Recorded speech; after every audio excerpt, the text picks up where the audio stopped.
Gosh. On them to be able to do that kind of stuff. Just they were like making about the sport and then you get bought out. But it was just like. We stand and salute the flag. Yeah. Pledge allegiance to the flag. United States of America, to the republic for which it stands, one nation, under God, indivisible, with liberty and justice for all. Okay, I'd like to call the February 12th, 2026 Egg Harbor City Council meeting to order. Compliance with the Open Public Meetings Act of the state of New Jersey, adequate notice of this meeting of common council was provided in the following manner. Advance written notice was posted on the Egg Harbor City Bulletin Board. Advance written notice was posted in the Egg Harbor City website. And notice was sent to the Hamilton Gazette and the Atlantic City Press. It's also being filmed on our YouTube channel. So roll call, please. Mayor Jim Petty. Here. Doby, Here. Galloway. I'm here. Heist will not be here tonight. Hesse. Here. Keener. Here. Ortiz. Here. Sen. Here. Timbers. Right. Here. Yeah, we're gonna skip number 4 for a minute. And go to number 5, approve the minutes of January 22nd, 2026. Make a motion. Second. Motion made and seconded, all in favor? Aye. Opposed? Motion approved. Here we have the mayor's presentation, number 6, recognizing Cedar Creek High School football team, cheerleaders and coaches for winning the 2025-2026 Group 3 state championship. Yes.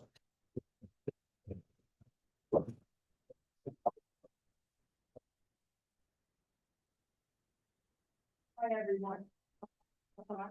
Yeah, nice to see everybody come out. Occasion, long overdue, but. I would like to call head coaches up if I could, Jim Melvin. Right, and.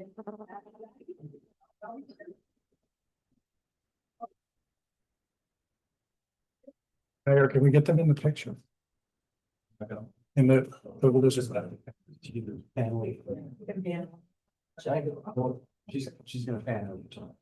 She's gonna pan it. That's perfect. Yes, you have. Okay, so to get started, I would like to have a little bit of history here. Here is our team, and I'm very proud of them. Since the get-go, they've been so awesome, and they've done so much to our community. Okay, so. Cedar Creek Park football began in Egg Harbor City in 2010, 2011, was the whole school year. It's a junior varsity. Comprised solely of freshmen and sophomores. In the 2011-12 school year, the team played their first year of varsity football on an independent schedule with a team of freshmen, sophomores, and juniors. Yes. Then in 2012 and 2013 school year, with all the student classes represented, they entered the Cape Atlantic League. Throughout the years, they have won a number of titles and championships as follows. 2013-14, Cape Atlantic League Conference champions, 2015-16, NJSIAA South Jersey Group 2, and Cape Atlantic League National Conference Championship. 2016-17, WJFL champions. 2019, NJSIAA Central Jersey Group 2 and WJFL Constitution Conference champions. 2021-22 NJSIAA Group 3 South Central Championship and WJFL Memorial Division, which brings up to this school year. And we will here tonight. NJSIAA state championships, champions, and WFL Constitution Division champions.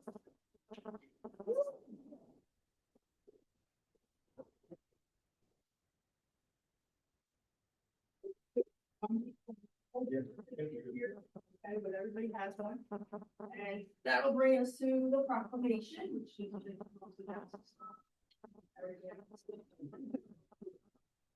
No, Joe, you're like, hurry up. So, Enjoying this. This is a big deal.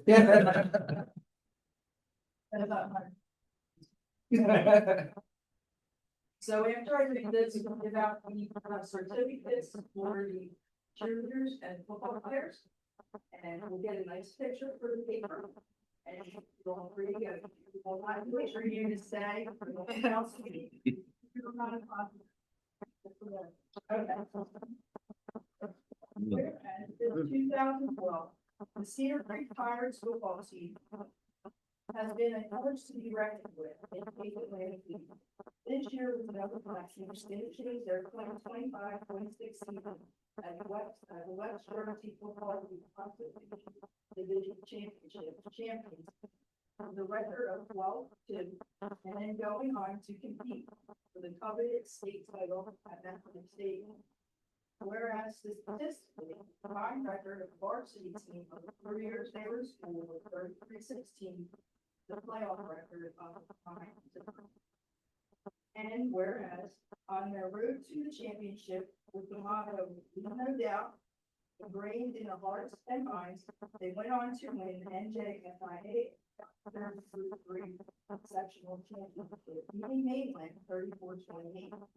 South Jersey Group 3 semifinal, the Old Trumdale 28-38, finishing an incredible season by beating Old Captain 34-7 on November 28, 2025 at Methodist Stadium.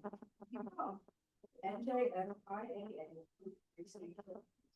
and whereas notably several players recognized for their stellar athleticism, junior President City Player of the Year, Jameer Canfield, Amir Dunbar, freshman of the year, all South Jersey, Amir Dunbar, Amir Canfield, Justice Payton, freshman of the year, first team all state group 3. And whereas the extraordinary accomplishments of the team were not possible without the dedicated leadership of head coach Jim Melody, assistant coaches Al Tate, Brian Flannery, Doug George, Albie Mansfield III, Dave Martin, Ahmed Mohammed, James Resso, Reed, Blake Rosario, Dominique Simmons, Tyree, Gordon, Darwin Wakefield, also athletic director. Pearson.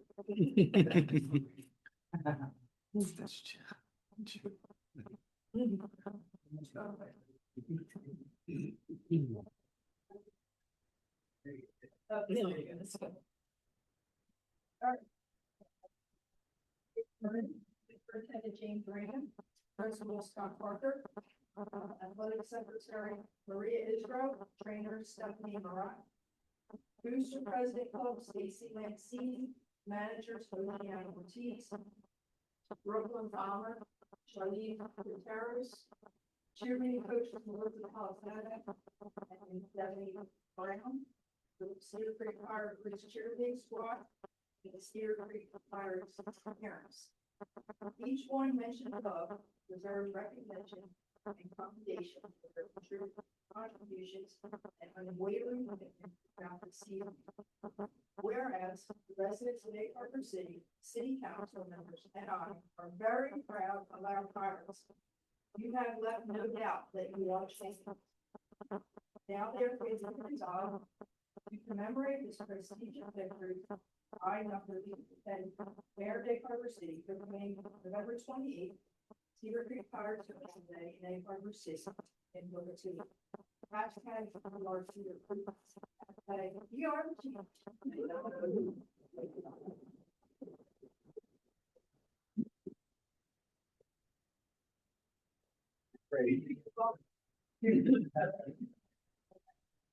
So with that, we'll give the, you guys keep talking. Do you want to? Yes.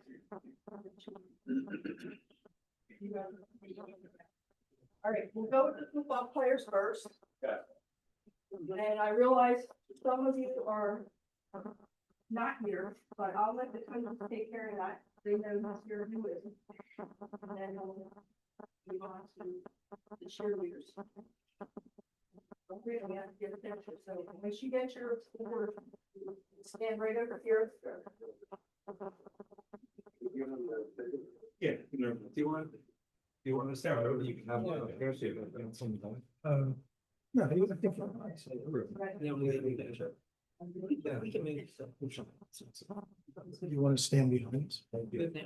I mean, maybe they can, so you guys.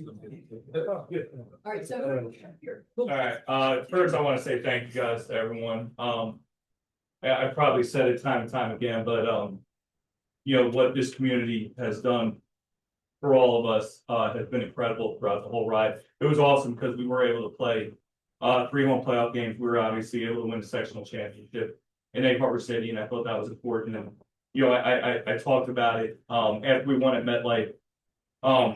What we did here as a community is so uncommon. But the support that you guys have given us, throughout, you know, not just this year, but in years prior, and what we built in this town has been incredible. So I can't thank you guys enough, for all the support. Those two stand over there, are special. That's Francois Buffet right there. That was our quarterback.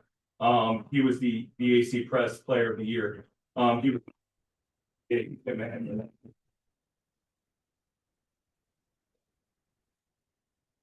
Cedar Creek's all-time leader in interceptions. He had 13. He broke the school record. But he played incredible all year on both sides of the ball. I've said it. I think that his playoff run was the most historic playoff run you're going to see in a very long time. So it was great to have him. Natsumir Dunbar, who was Cedar Creek's all-time leading rusher. So he broke every single Cedar Creek rushing record that there is, single season career. It doesn't matter what it is. Both of them will be going to school for free next year on Division I scholarships. Junior's going to Stony Brook. Amir is going to University of Maine. So those are two. Zach is our starting guard. Zach has over a 100% GPA in school, so he's going to have his picking of where he wants to go to school and do what he wants to do. But he had an unbelievable career. Jason Mansfield right here. He was a freshman who actually started in the state championship game this past year as a fullback for us. So he has a great career ahead of us. And Elias Blocker right here started all 14 games for us. Was actually the Cape Atlantic League Unsung Player of the Year. So he's another one who has a couple Division I scholarships on hand. And I'm excited about them for the future. But yeah, there's so many kids obviously I could talk about. I'm not going to take up too much time right now. But I'm so grateful for everything that this school has given me, for everything that this town has given me. And I can't thank you guys enough, and I can't thank everyone here enough. Thank you guys.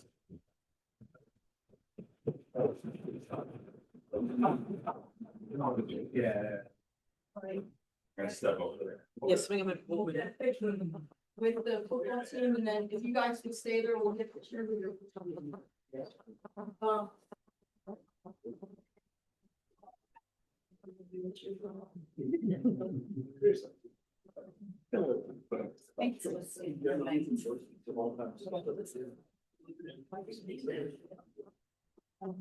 That's why you talked about it. You want to go back. Lisa, I did. Let me have them line up behind us and stand behind us. Are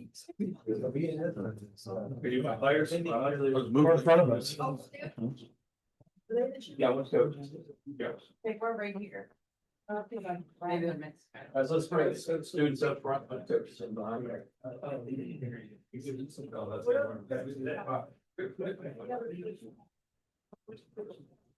Anybody else have a thing of, wait, don't do it yet.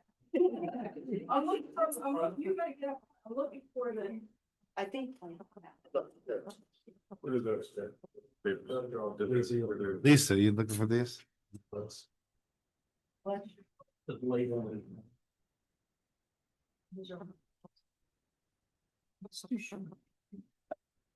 Put one in the back. Ready? I think so. Still have to find the cheerleaders, but I think. Let me just wait, guys. Hold it. You wanna get with the cheerleaders? Yeah, all right. Really? Really trying to avoid. See if the cheerleaders would stop. Start on the show right here.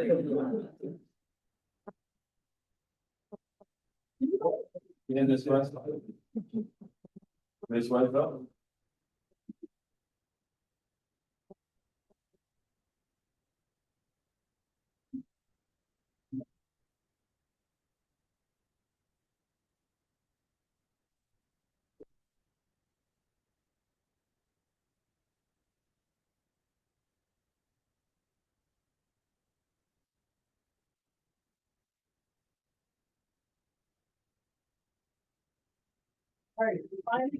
Yes.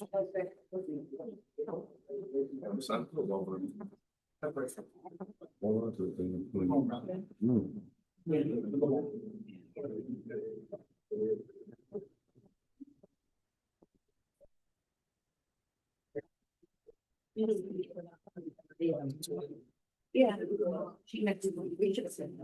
Wait, guys, don't leave yet, we gotta do the church. I got it, right.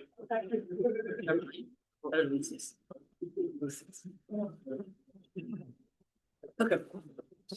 My meetings are really. Yeah. You want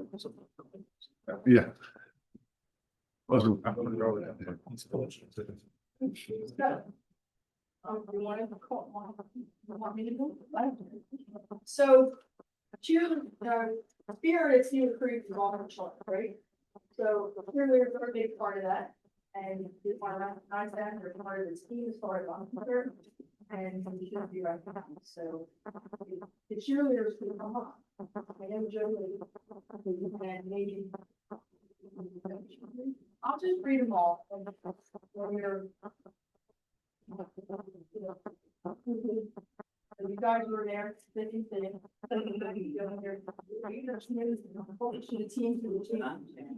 the picture. All right, so I know Joe. There you go. There we go. I know Joe Lee.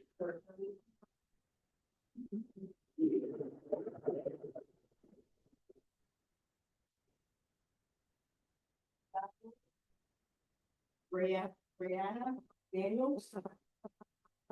Emily. Woodruff.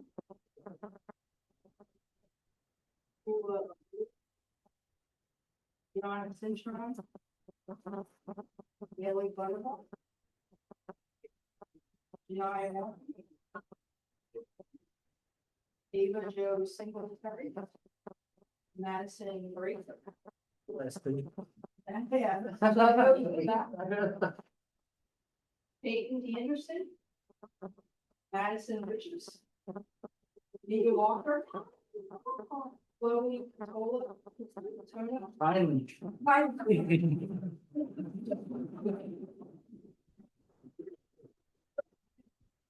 Ella Bergen.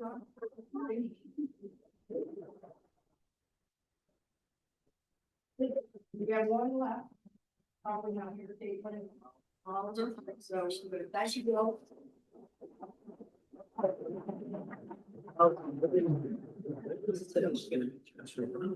So just, unfortunately, our cheer coaches couldn't be here tonight, but I will echo Coach from, in same spirit as the football team. They're there, they work hard all year long, they start all the way back in July. And they are there every day, bringing great energy, bringing great enthusiasm, representing the best of Cedar Creek. I'm so glad that you were able to make it out tonight to be a part of this moment, and for them to be able to share in the experience was great. And just on behalf of Cedar Creek, I want to say thank you to Mary Jean Petty, to the Harbor City Committee for all your support, everything you've done for us over the years. Chief Alvin, thank you for everything you've done for us over the years.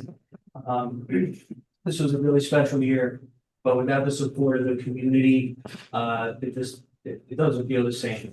So that's one of the things that makes Cedar Creek so special, is that we all feel like we're a part of this journey together.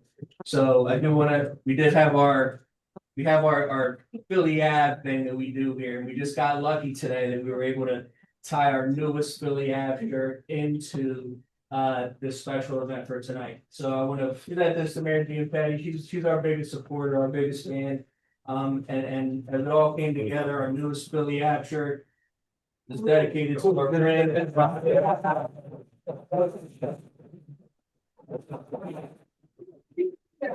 I'm doing my office, so that hopefully didn't get wet, I don't know. Right, we got it out there. We had an issue, we had an incident. Brian saved the day.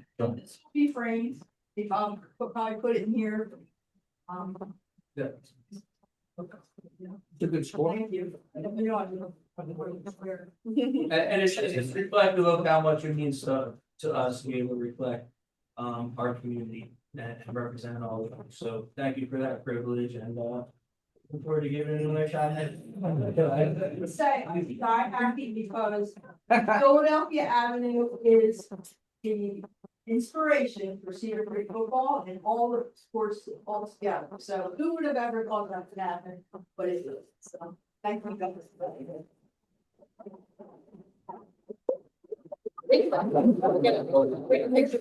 Oh, that meeting picture, girl. Yeah, right now, They're doing their. they got. I think we're not gonna have. Yes, small. Yeah, we're gonna get. Where exactly? Hold my shirt on. Oh, the shirt across. Let's have the boys. I hope your car's blocked in. What? Yeah, and then we'll shoot this. Are you holding the shirt up? For those guys, okay, look this way. That looks good.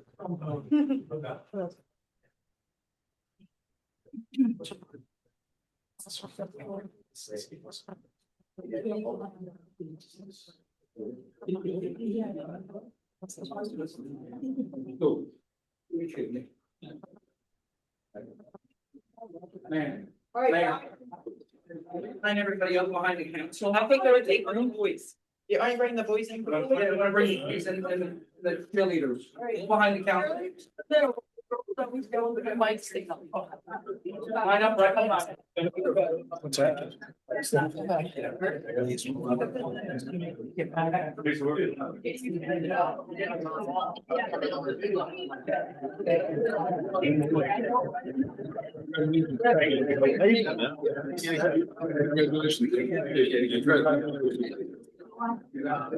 They're young. Are you bringing my guys? All right, you're on this side. Thank you. All right, ladies and gentlemen, we all need to be inside Scott and inside Mason. Sorry, here's my Yeah. Squeeze it in. Good. All right. Okay. Looking this way. Gotcha. Good job, Chris.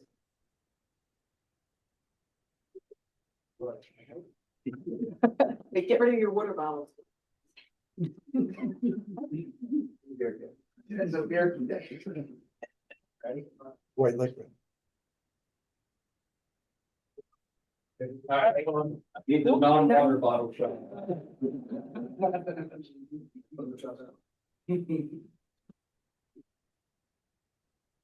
Okay. Thanks, guys. Yes, okay. That's all good.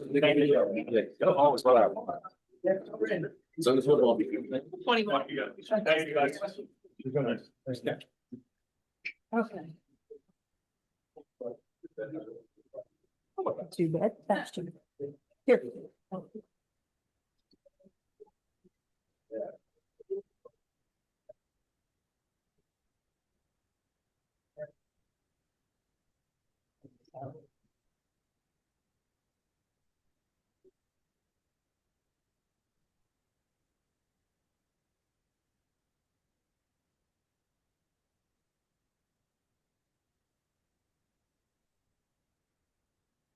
Okay, we're gonna go to number 7.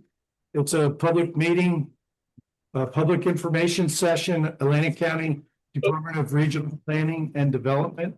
And they will present on the upcoming federally funded Philadelphia Avenue, talking about Philly Ave. Roadway improvement project. That's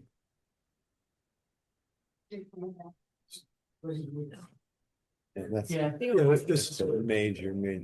Look at that. I don't think that'll work. No, I don't think that'll work. We could move in stuff. Good. and introduce John Musto from the planning, Jerry, they may need to roll the And- plans out. Doug DeMayor. I'm Doug Zamata, I'm a county engineer for the county. With me today, I have John Musto, he's the assistant county engineer, and he oversees our highway unit. Today, we're gonna be going over Philadelphia Avenue, which is a federally funded project, stated. Part of the process with federally funded projects is we have to take care of the NEPA process, which is the National Environmental Protection Act. And that includes public information meetings and getting comments from the public. So I will turn this over to John, since he is much more familiar with the project than I am. Thank you, Doug. And thank you for hosting this meeting. Special thanks to Ed on the work hard with Ann and this arranged. This is also on our website. And I have some handouts back there. After this meeting, we'll have a 15-day public comment meeting. And you can send any comments to me. I'll leave a couple cards too. But as Doug said, the project is federally funded. These will be left here as well. Same plans that are on the website. We are doing a County Route 563. It's also known as Egg Harbor Greenbank Road originally. From White Horse Pike, US Route 30 to just west of the lake. Pretty much right in the middle of the entrance. There are other projects. 2 other projects out there. There's one that's going to be replaced the bridge and the dam there at the lake, and also doing that portion of road that's separate from this. And also the city has been designed for a bike lane project, which we're trying to accommodate to the maximum extent feasible. Within the business district, it's a concrete road under there. Originally from Route 30 to Camp Street, a record show. So that portion, we're just gonna mill to pave through the surface course. We're also gonna upgrade all the handicap ramps that don't comply any longer. From Liverpool out to the lake, we're going to redesign the road profile, the cross section it. Improve it. We're going to replace the base of the surface course. The signal at Moss Mill, that's Moss Mill, is probably about 80 years old. It's a span wire. So we're all actually replace that with a, we're gonna try to, we still have to get it through environmental. We have, and likely will happen, we're replacing with a standard signal. We're gonna improve the turning radiuses because we noticed there's a lot of buses up behind the poles and whatnot. I assume it's buses. So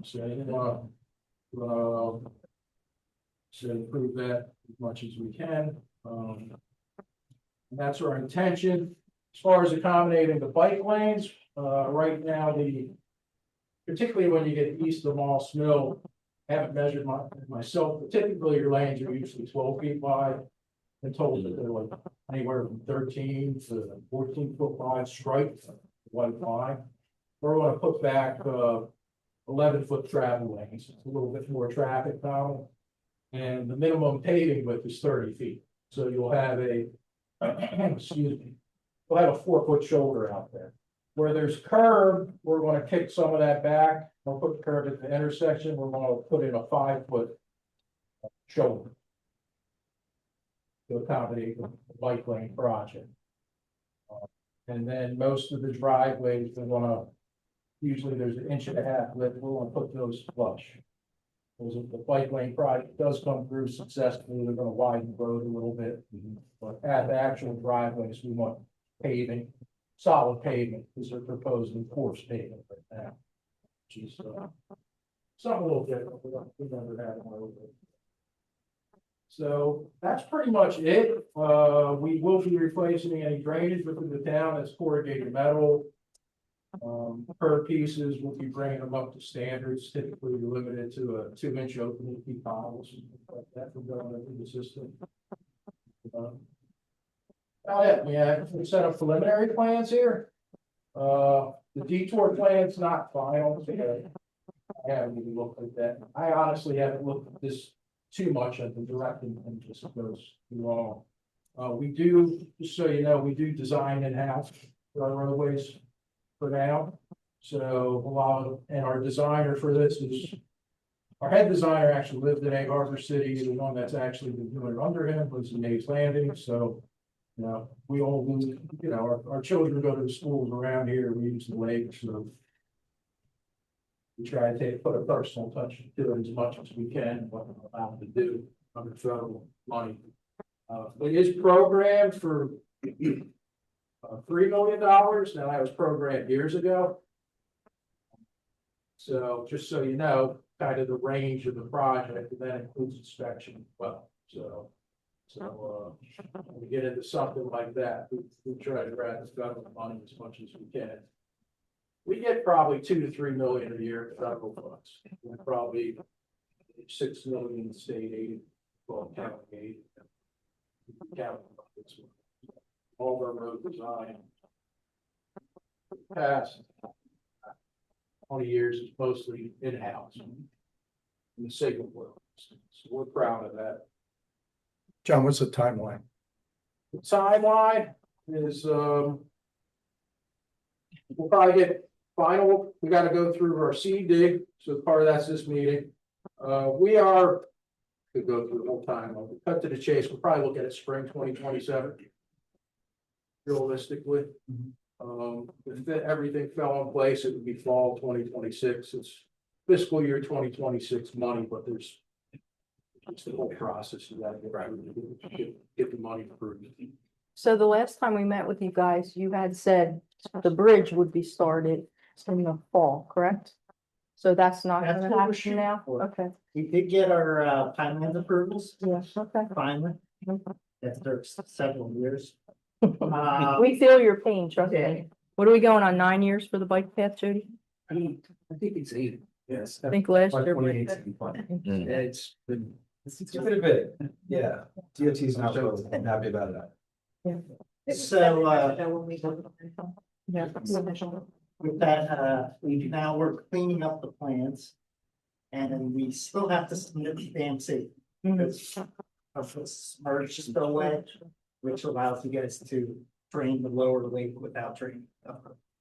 Not sure how long that process is, because dam safety kind of prioritizes class 1 dams. This is a class 2 dam. So I'm not sure what that's gonna entail. Okay, But, thank you. So one project, I'm sorry. Yeah. One project doesn't affect the other. The road versus the bridge. No, it can happen at the same time. Yeah. And the bridge project will be stage construction, so we'll actually have temporary traffic signals for alternating the traffic. But the road project does have to happen before the bike lane project. And on the bridge, you're gonna do a light, a temporary light. Yeah. Right, for traffic. I have a question for John. Go ahead.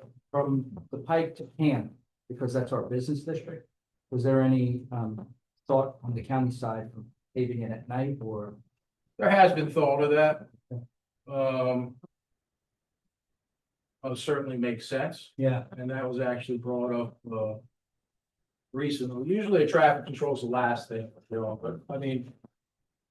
I'd like to hear from you guys. I mean, would you rather it be done at night? I mean, Yeah, so, I would think so. yeah, I would think so. Even though there's a good amount of residential, above the stores. I think to minimize the impact to the businesses, I think doing it at night is probably At least that section. yeah, at least that section. The rest of it, I'm not too concerned about. Just business interruption, but traffic flow. Oh, yeah. day. Very heavy. Schools, back and forth to school. So, Well, and actually, Chief, I have a plan for you. We're gonna do a couple pours in town coming up. I don't know if you've got wind of that. We tried to do it mid-block as far away from the Pike as possible. We just want to find out how thick the asphalt is on top of the concrete. Because it's a different type of milling operation. Yeah. We use different type of teeth, so. That should be happening in the next couple. Or subcontract. Going back to the timeline, how long is the project anticipated to take?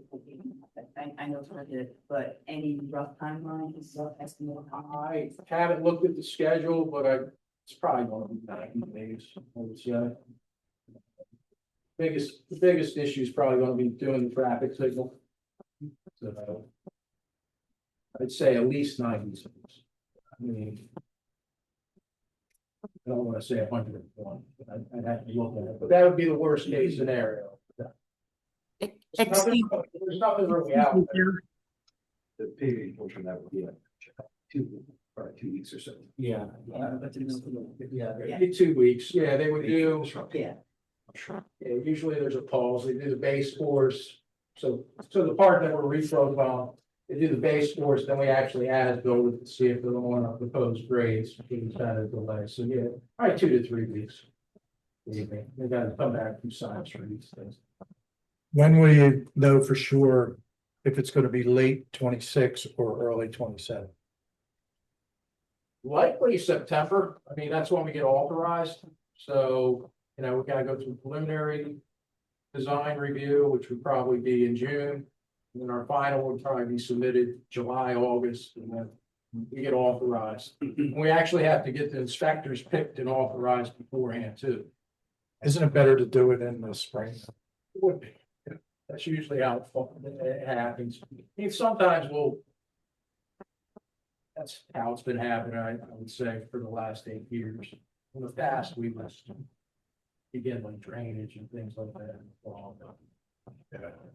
Nanette has a question. Yeah, do you have any special pedestrian safety features built in? I know we've had people come here that say it's very difficult to get across the street on Philadelphia Avenue in front of the Rittenberg building, which is mostly senior citizens. And I had suggested way back when that maybe we could have like a flashing light there. Camp and Claudius, that would be. We haven't talked about that. We'll have to look into it. Okay, thank you. Anybody else have a question? Anybody from the public have a question? Chief? Yeah, I don't keep today, of course, the fire department. We changed any elevations, like, I have to worry about our apron at the firehouse, having a bigger drop coming out there, pretty cool as it is right now. I honestly would have to look at that. Where are you're east of Liverpool? It's not Liverpool runs parallel to Philadelphia Avenue. John, there's 631. 631 Philadelphia Avenue. 600 block. We're just north of Claudius Street. Between Claudius and Will you go bottom out now or anything? Yeah. Okay, I mean, I'll make note of that, we can look at that. Know how much survey we had out there, but we ran into something similar like that on Brigantine Avenue. And as long as we're aware of it, we can take a look at it and see if we can do something for you. Those certainly won't make it worse. We'll see if we can make it better. That's the main thing, I don't want to order. We definitely don't want to order. And since Richie brought it up, there's another spot on Camp and Philadelphia Avenue that collects, is that right? Drainage there. Dips Yeah. and it collects water and There's a series of culverts. Just got us designed to go across the intersection there, so there's. the water just lays there. It was recently fixed because it had sunk pretty deep, but it's still a depression there. And one more question, when you do the bridge, I understand you like operating and all that. Is there any way that the fire department would be able to get some kind of like a remote control? You'd be able to. So we're not wait for traffic lighted or wait for traffic. Find out if these temporary signals. Do you guys have a preemption system now? No, I think you would, it's just how much. we're holding up their light. We might. Be able to keep on going. Yeah. Anybody else questions? Thank you. So it's a 15-day, John, and a 15-day public comment period. After today, yes. After today. Okay. And what's the website? I can hand it to you, I don't. By heart. I barely even know my email. Using my mom. They did change the visa. I know. I know they did. Yeah, now it's right, because I just put my name. Hand these out. And the public comment period goes till when? Basically the way. This is going to March? No, and I think, and the 15 from today, and that's, I think it's the end of February. It's a shame. We can't get it into the newsletter. Yeah. I said about.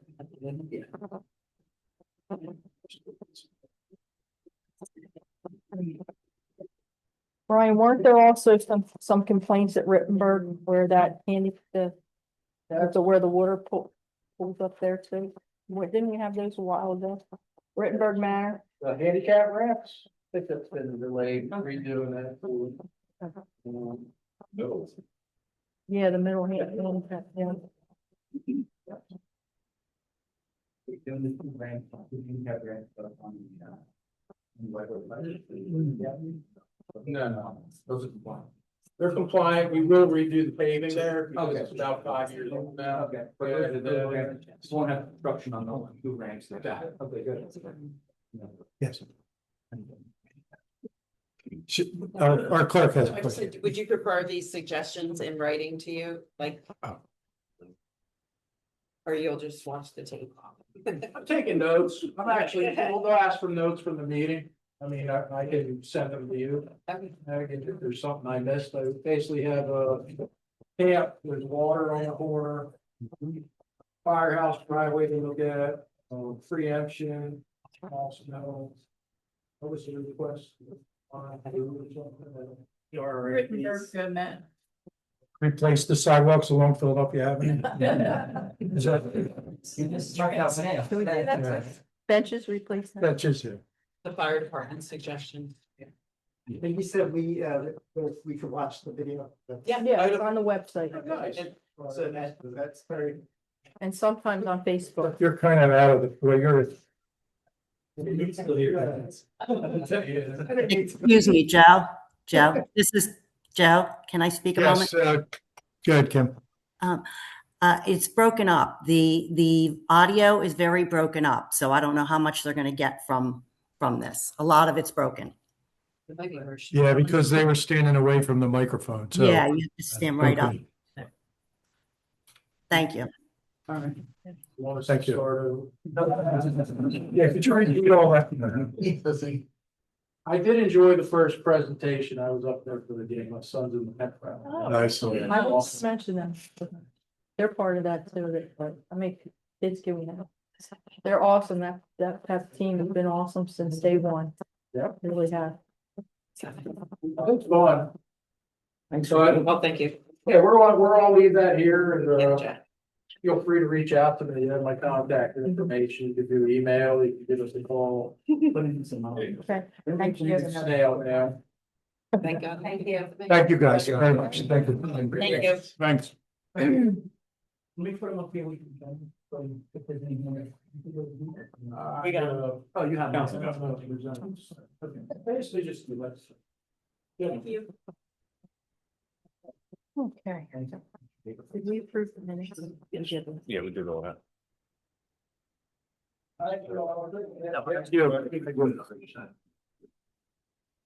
Okay, we're gonna do like a combination agenda here.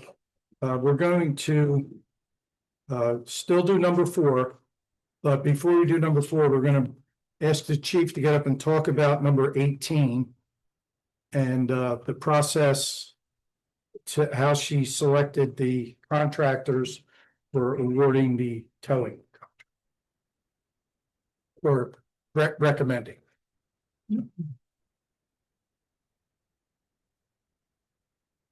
How many people here that are from the towing companies? How many people here that are from towing companies? Are there people here from towing companies? Yes. We're gonna show hands and use it.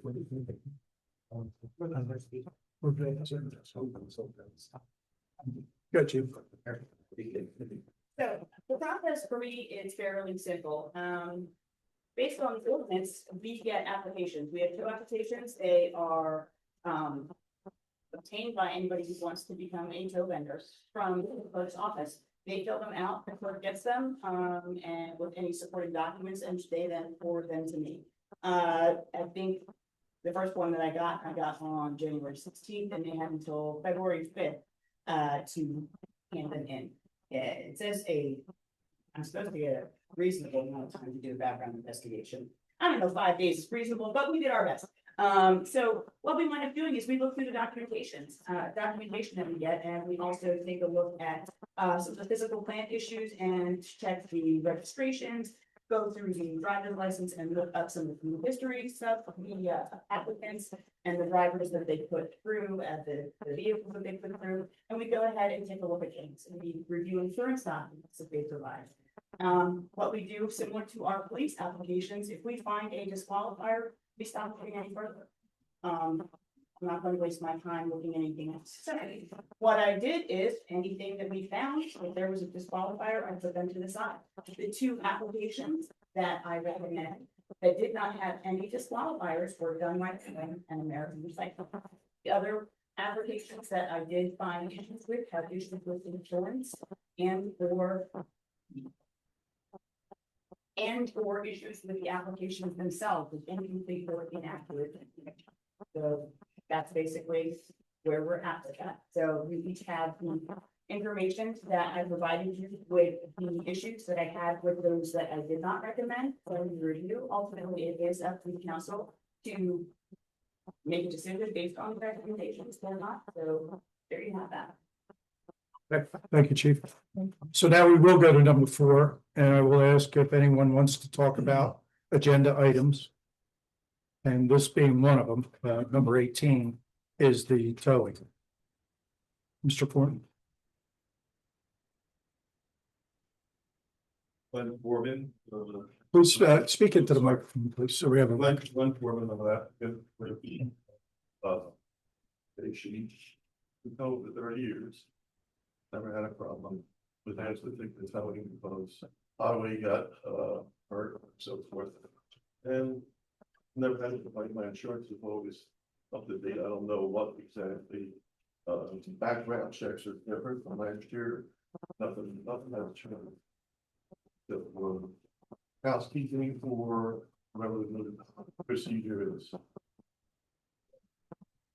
I should have been asked to clarify any of the problems.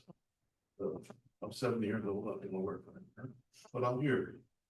It's a little bit unethical to bring this up. You never had an inspection to 30 years. It's like it's all approved, stamped, and sealed. And it just seems like this is the wrong way to do business. I'm a taxpayer. I'm in town. Well, I was a taxpayer until October 17th. So my business is Lake Harbor. You want business to come to Lake Harbor? Why would anybody want to come here when you post people with taxpayers' land? So this is really for a town that wants people to come in and spend money here. You're telling other applicants who are here in town, I'm going to open it up to the rest of the world. I don't have a criminal record. I didn't strangulate anybody or beat anybody. I'm not a white beater. So I think a reason from the council or everybody to note and a reason why everybody has to be disqualified. But like the chief said, she was pressed for time. She called my insurance company, which is somebody else that qualified. Do her background check. She did a good job. But there was something wrong with it. This insurance certificate or a name or a wording. I think that's the reason to throw somebody off going 40 years, 30 years. I still told them no for 50 years. You're not going to complain for me. I didn't back over anybody. It didn't do any damage. So it's kind of the housekeeping rules here are a little bit upside down. So I'd like the town to take into consideration, see what criteria or other towers were qualified.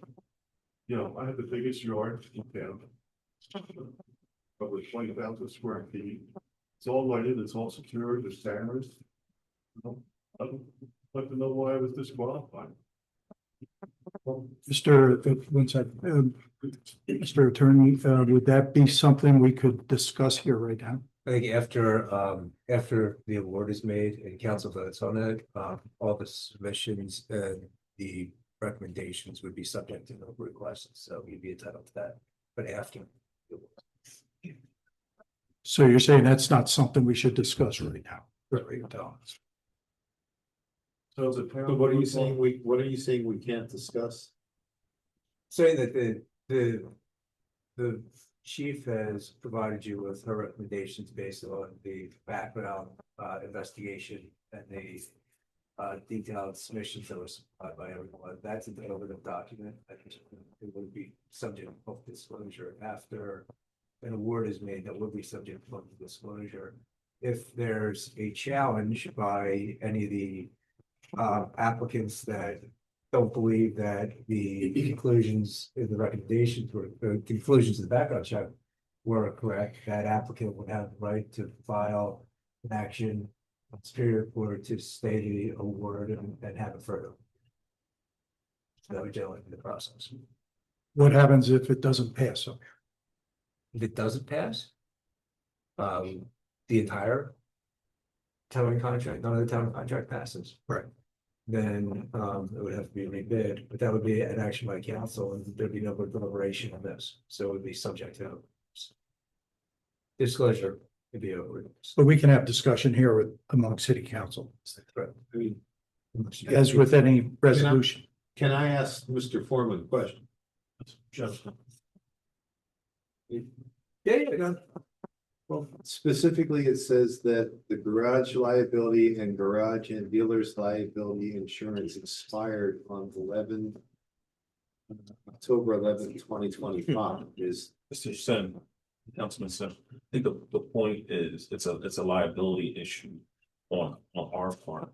So, when we receive a recommendation from the chief and certain things are, you don't want to give advantages or anything before there's a selection of things. If it's something we want to discuss, maybe we could take a brief executive session to review it, but I don't think that's. I think you agree that's not something we should discuss for the dice. Very low. So one of the insurance. All right.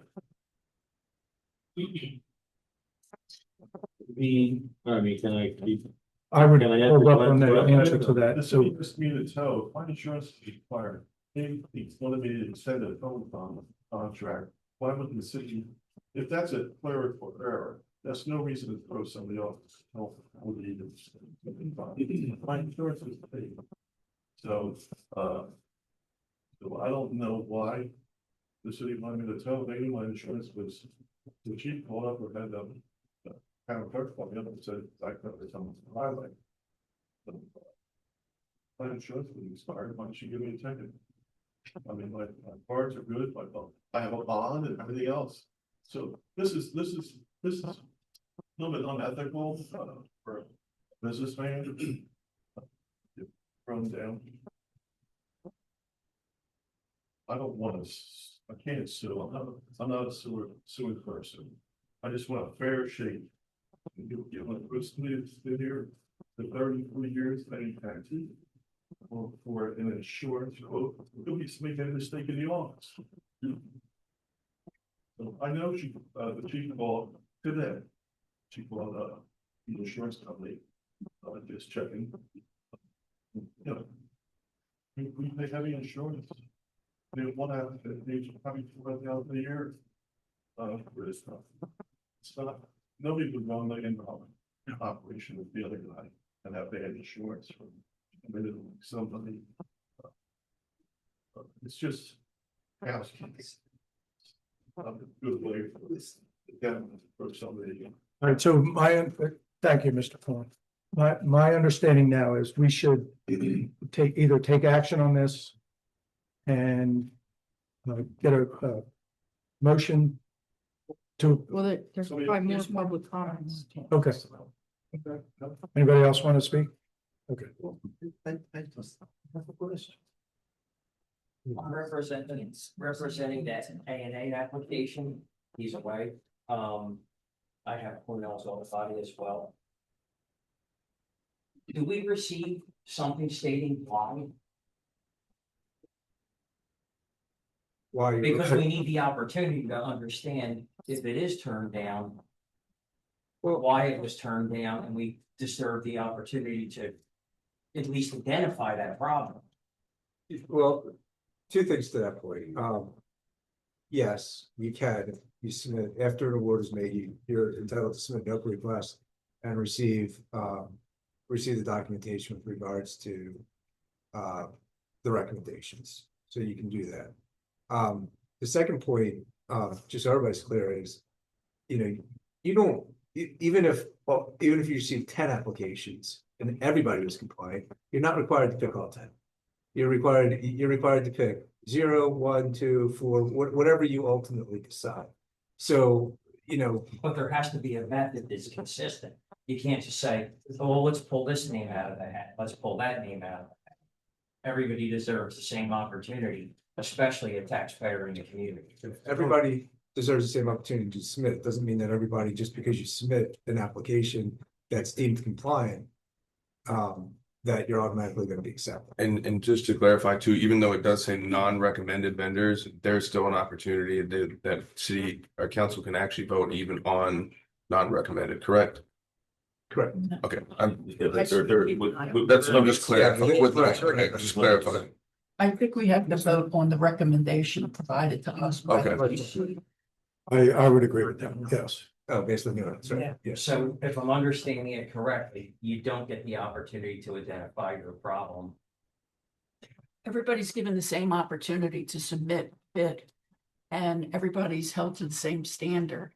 And if some of them don't, comply, well, we have to put them aside and look at the ones that do comply. Everybody has the same deadline. However, just what they said though is what our attorney's telling us. Even if everybody complied, it would still be a recommendation by the chief and then city council to approve or not approve. And that's kind of where we're at. So basically where we're at right now is the taxpayers of the community didn't get anything, but the people outside. It really has nothing to do with that. It has to do with the recommendation of the chief and the pleasure of city council at this point to vote yes or no on our recommendation. And then we go from there. We'll see what happens. If I could just add anything, there are certain errors that may occur in a submission that are fatal, that there's no way to waive. It's by statute. So if one of those things is discovered by the chief in our investigation, there's nothing she can do if it is fatal. And it's not a curable defect.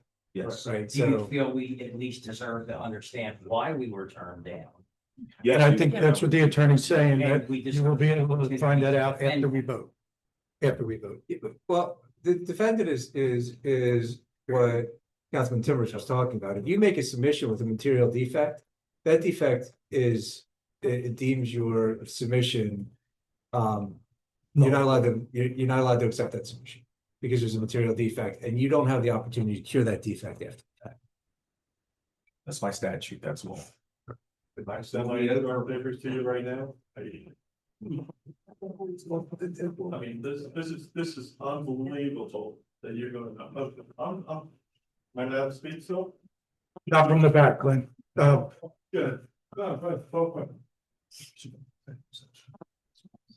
It's housekeeping or whatever. My insurance is good. Would you like me to send my certificate? We should at least have a phone call or some clerical or whatever. So now I have to sue my insurance company for errors of omission. My understanding is that that's not the process. Process is what the chief says. The process Can is, you make a phone call to anybody? she did make a phone call. Be fair. To me. Be fair. Not to the applicant, she did a background check. She didn't even inspect yours. I don't know if that's true. If I could have a question for Mr. Foreman. One second. So on the paper that we got saying that your application was denied, it says specifically the vendor's garage liability and garage and dealer's liability insurance expired on October 11, 2020. Are you saying that's not true? That's not true. Okay. At the time of the submission. You're saying this is wrong. You're insured as we speak. Okay, I was insured on the first application. Well, then why would, when, I have insurance on the I plane. mean, at the very least, that needs to I get forget to the about bottom. all that is really, Well, he Really? submitted an application with a defect, with an incorrect. And how are we supposed to know that he has insurance, he doesn't have insurance, if what he submits is not accurate? she called my insurance company today. So did you submit on the 5th of February or before the 5th of February? An insurance certificate that had that information on it? You Yes. did, okay, so that's a material And defect. I filed it on October 2nd, same insurance, so. It wasn't expired. On October 2nd, it wasn't expired. It wasn't expired, but on October 11th, it was expired. Correct. That's the insurance company. She checked on. Everyone else, insurance today. Same age as Florida. The submissions are the responsibility letter. And if the submissions are defective, it's on the responsibility of the bidder to not submit the She's like, oh, my insurance right now, in front of the computer. I don't think that's the point, right? Joe, the point is, you're denying me to have a business. We haven't done anything yet. Okay. So, Mr. Timerson. I'd like to make a motion that we go into executive session. and discuss this with our council. Motion made and seconded. Wait, Go ahead. Anybody else? Everybody talk first. Oh, can we suspend public comment? Because if everyone's gonna ask the same thing. Is your question gonna be different than his? We're in the same boat. All right. So we're gonna go into executive session. When we come out, you can have your time to. We still do this. All right, well, we got a vote. All in favor? Go this way, where? Awesome. Right next to Steve. Where am I We're going? gonna go into that. Don't go that way, go this way. Okay, motion to come out of executive session. Motion made and seconded, all in favor? Aye. Okay, back in session. Sir? Good evening, guys. My name is Raphael. I'm with Citywide Zone. I have 2 locations in, I got one south of the border, and I have 11 Terrace also. So 2 applications here. Actually, besides it, I applied for 3 locations at the same time. I got approved for Galloway. I got approved for Seacon. And I haven't heard nothing, but we know already about it. What's the difference? And same drivers that live in the area. Same trucks. Same locations. What was the difference? That's what I want. What was the difference between some guys and 2 locations? First location I applied, I used 451 South Philadelphia Avenue. They told me I needed an address in Galloway. In the Harbor City, that's a fine. Put another application in, put 11 Terrace. My property 2 was I told you before. Then the new rebate came out, but the same date back in, I probably was one of the ones that put it in. Once I did that. Like I said, I got approved by Galloway, I got approved by Stephen. Same drivers, same truck, same location. What's the difference here? Any other municipalities that we told to, anybody that told us here, any paperwork that's incorrect, or anything with the problem, whatever, they will exclude, you can't drive. Or they'll call us and say, Raphael, because it happens, it's, hey, you had this wrong, can you correct this? And, I've been told for 25 years. I got 40-something trucks and I run all around, I do AAA from. I run all Atlantic County. Yeah. I go all the way as far as K-Meat Courthouse. And all the way up to LBI. 49 trucks in there. So I want to know what's the difference. Why what they found? We can't speak to, I think, however, other municipalities review their applications and what their ordinance are. We don't speak to this one. Okay. So, What was the problem with mine here? Chief made a recommendation, but it's been recommended that there's deficiencies in your application. You can follow up after, if the award's made, you can follow up after that. Okay. I'll wait. Get it out. I hate to be the, see the dead horse. My application, my insurance certificate is on next, that's. I just had a car for the Ogden Township, but my application isn't came from my insurance. So some. Oh, okay. So, this is. On the wall. Couldn't get a phone call. Or anything. I think this thing should be tabled, everybody should get a fair thing, it's up to the chief's discretion. I think we'll talk about various once in a while with me, so, I mean, don't call them back. You know, I got dates and times I called them messages, so I don't know what the problem is there. My other partner sued that part of the city, not partner, the other. I did sue it, Silver City as a police officer, an old run-in with whatever. It's unethical. And, you know, I don't know what city can do what they do. No, I'm here to work things out. I'm not gonna get screwed. So. Thank you. Thank you. Anyone else wish to be heard? Any agenda item? Seeing none, we'll entertain a motion on this particular number 18, which is award A Carver City towing contractors for the year 2026 based on the chief's recommendations. Is there a motion? I'll make a motion. Second. Motion has been made and seconded. Any questions on the motion? I think we'll do a roll call on this. Yes. Joby, Yes. Galloway, Yes. Hesse, Yes. Keener, Yes. Ortiz. Yes. Sen, Respectfully, no. Timbers, Yes. Wright. Yes. Okay, motion passes. Okay, number 8 on the agenda is mayor's comments. For mayor's. I have no report other than nothing, other than, I think we talked about the county. Going to a county. Not, or, emergency, what's it called? Dispatch. My mind's going in different directions. And I think I talked about it the last time, but that's the only thing I have that we're looking into doing countywide dispatch. And I hope that all of you are on board with that. If you're not, you know, let us know, because we're in the process of scheduling another meeting with communities, surrounding communities that are interested in also doing. Chief and I had gone to it, and Annette did too, and Rick and Joe. We had gone to the meeting with the county, and they said if they have one person who wants to do it, they will build it. And if you don't want to do it, you still have to pay for it.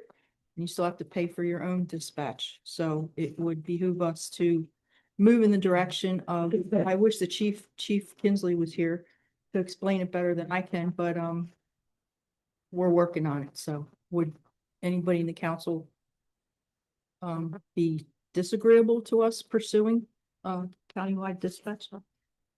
If you are, just, you don't have to let me know now, but you can certainly call me or email me and just let me know. Thank you. Is that something that should be reviewed by the safety committee? No. Okay. Did they want a recommendation from the board? The safety committee has been formed to do insurance things. That's what, if you look in your personnel manual, it was formed to do JIF. Okay, they would attend I have monthly different safety information, meetings. but- Well, you do, but it's incorrect. It's not correct. So, because we have a, you know, chief of police and fire No, department. I was listening, do they need like a formal resolution or something? Not yet. Not now. They haven't come out with numbers yet. Okay. And I think once they do, we can look at that. So, Just to keep you updated, and that's all I have. Thank you. thank you, Mayor. All right, go to Parks and Playgrounds. I'm sorry. Recreation. So, I was gonna ask Meg to put on the agenda tonight a presentation from this skate AC, but looking at the agenda with all the presentations, and I'm gonna try to move it for next meeting. If possible, as long as everybody's on board with that, that's okay. But I do want to bring everybody up to, basically up to where we went. I guess Jeremy's, oh, here he is. Jeremy's still here. Jeremy, the council, the committee, Jerry, the chief, all met, what, like 2 weeks ago? Yeah. About the skate park coming to Egg Harbor City. I mean, I think it's one of the greatest ideas. Me personally being pretty much the only one that really deals with the youth. It's something that the youth has been asking for. We had two prime locations that we kind of came up with, just to kind of throw it out there, so council can think about it for the next 2 weeks, and then when JC comes to do the presentation, that we'll have a better idea. But the first one is basically next to Public Works, and the second one would be Lincoln Park in one of the back corners. Lincoln Park came up. Once Lincoln Park came up, I think, to me personally, I think that's the most prime location possible in Egg Harbor City. The train location's right there. All the Wawa, McDonald's, the businesses are all right there. Because there is going to be basically some drainage and stuff that's going to have to be done. Where as far as with Public Works, there's going to be a lot more drainage that has to be done because there's nothing over there. Where at Lincoln Park we have the parking lot, so we could probably tie into that. Everything is funded through their organization, no money out of the city. They basically take care of their own. Of course, like no other, like a playground or anything. Public Works would have to pick up the trash can and empty the trash. Would they pick up any additional insurance costs? What do you mean? I would think, and I had a brief discussion with Mr. DiAugustino, and you can do anything. I asked him the question, could we skate on the lake? Yeah. And you could do anything. We could do that, but our insurance costs would rise. So, and I think with something like this, well, Carl will probably know a little bit more how that worked in Atlantic City with the two that just came over there. So but I think it was a little different with you guys. Self-insured. Self-insured is a lot easier. Right. Pay self-insured. Yeah. But like we were talking with Jerry and them, basically, it's no different than a pickleball court, no different than a playground. As long as your signs are posted, you're skating at your own risk. It's pretty much, me personally, that's what I would think is no different than a kid going to a football field with the signs up at Key Rec saying you're practicing at this, you break your leg, you can't come see two Crusaders or Key Rec, basically. And that's the way I kind of look at it. You might know a little bit more better on that end of that, but I think if we have the signs posted and all that stuff, our T's and I's about it. Yeah, look, I'm not an insurance expert. No, I know, but your insurance broker will be able to tell you, but I work with other public entities that have skate parks. And I don't think there's much of a change to the insurance. Playgrounds and swings are just as inherently dangerous as skate parks. Anything else? That's pretty, unless Jerry or anybody want to. I have more, but Yeah. I can wait for my report. Okay. Yeah, that's fine. And then I'll have Jerry just touch base on that. And I figure as long as everybody's cool with it, having Jason, AC and Jeremy and them guys do a nice presentation next week or next meeting. Okay. And Mason. Yes. The model we're looking at would not require a full-time attendant or anything Correct. like that. No. It would strictly Yes. be. No different than any other skate park, pretty much. Yeah. The only skate park that has a year-round tenant is in Ocean City, but Okay. the Beach Staggers pay for that. Very well. We already had a presentation. I thought the next step was. Basically. Well, we send it to the committee. So the committee's It's been making a recommendation. It's been back and forth, and now not going back and forth. We're bringing it there, and then we're going to vote on it whether we want to do it or not. Okay, thank you. Mrs. Galloway, safety and sustainable. Well, after this discussion, I think we should have a safety committee meeting to discuss the insurance. And I think we need to add another committee there or a liaison to your list, because we now have the Urban Forestry Board. And they had their first meeting on February 2nd.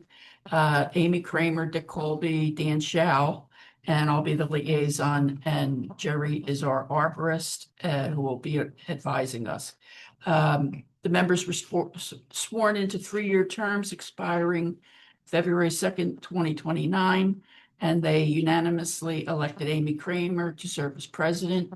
Meetings will be held bi-monthly at 6 p.m. on the first Monday of the month, and the next meeting is April 6th, and every other month thereafter. There's additional seats on the board that can be filled, so if anybody's interested in serving on the board, let me know.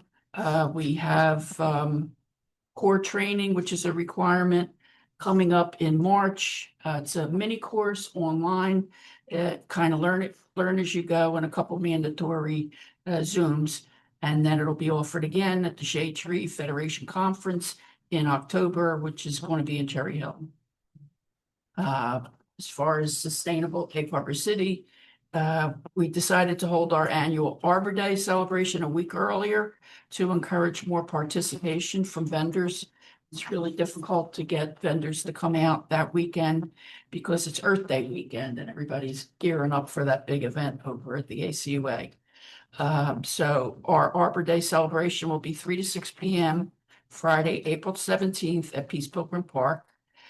Jerry's going to be doing a tree planting demonstration, and we'll have a tree giveaway, and hopefully. When she says Jerry guys are gonna do it, not Jerry. Yeah, Jerry's got. No, I'll be in there. I'll be in the hole. It's almost like Jerry's kids. Yeah, they are. We're also planning our spring environmental. We're also planning our spring environmental series, and we have so far programs lined up. One is going to be a bee pollinization demonstration. So we'll actually have somebody bring bees here, and And you're at a meeting? we're gonna need them here. And what was the other thing we have? We might do a scavenger hunt, and we're gonna be doing the pot party that got rained out last year. Everybody seems to like that. Potty.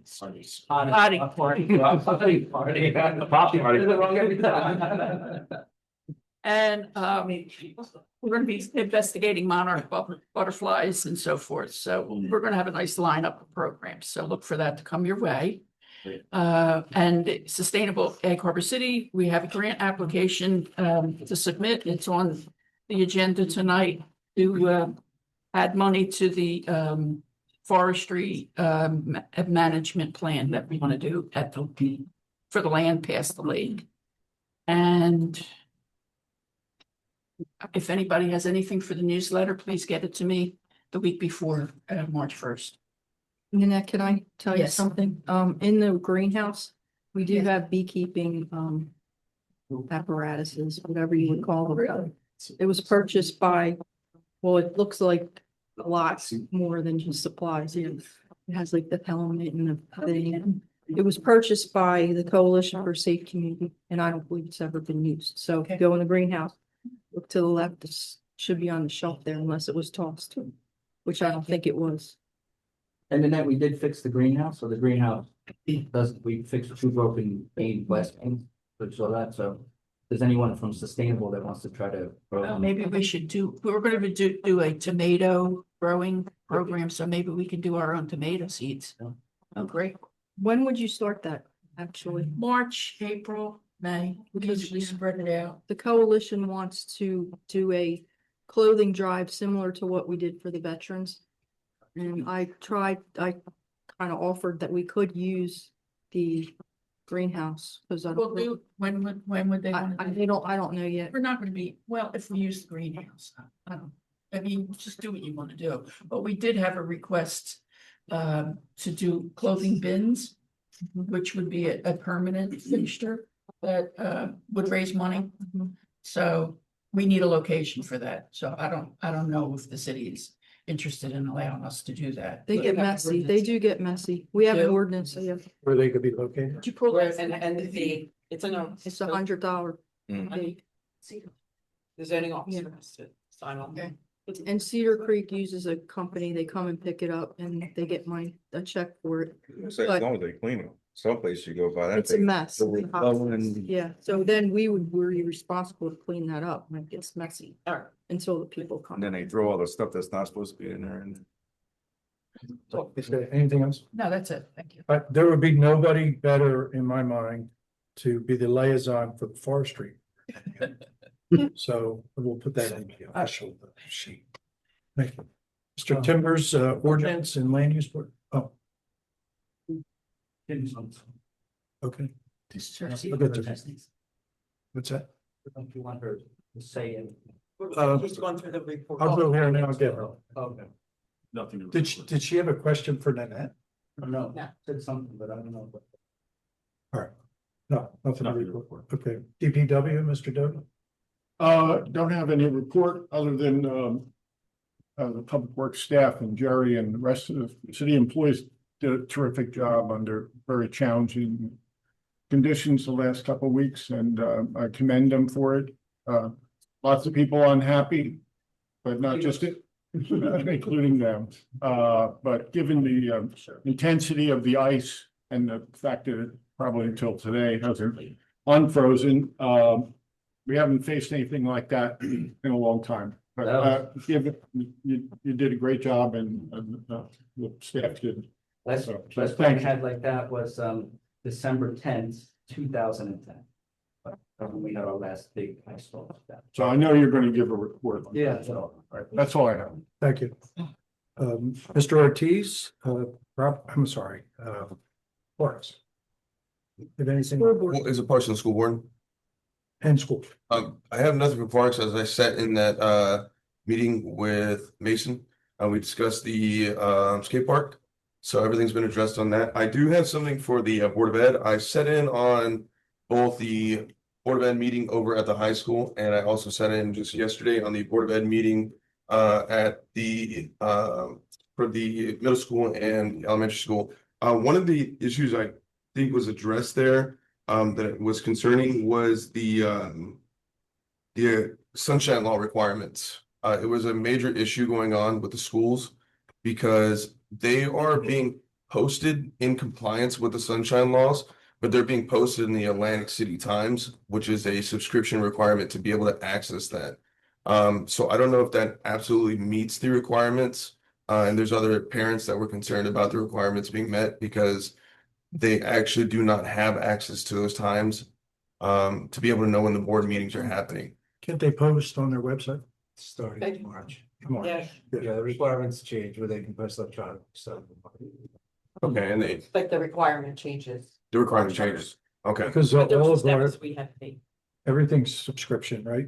Even Yeah, Gazette. Gazette. So Pay for this, it's a pay for Wawa.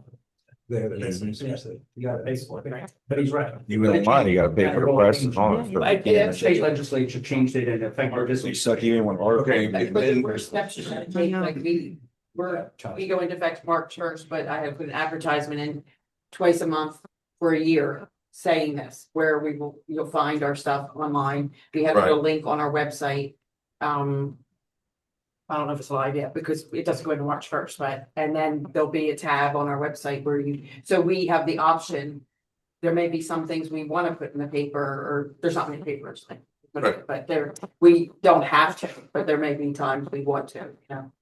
But they changed everything, but there's gonna be a link on our site, the state link, which will take you to. The state's going to do one. Yeah, we have to have it on ours, in addition to our own. but like you said, it changed March though. We have to start doing it in January, Okay. the advertising for the year. Right, it's like but the law. March changes 1st it goes in, yeah.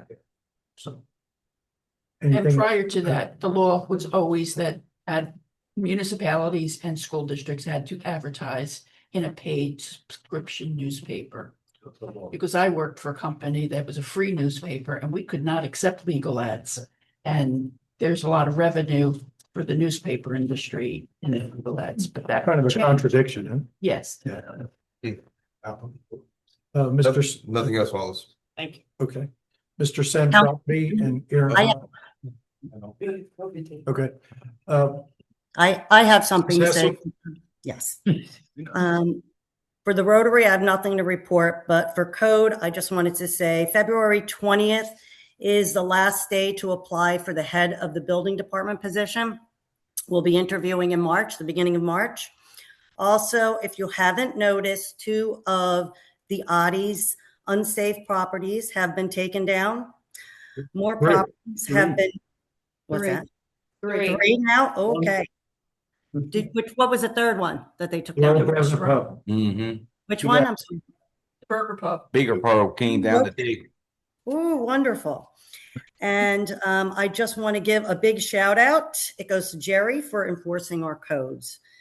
And I just want to leave the rest to Jerry to discuss in his report. But thank you, Jerry. Nice job. That's all I have. Okay, and for finance redevelopment, a lot of activity going on, a lot of meetings.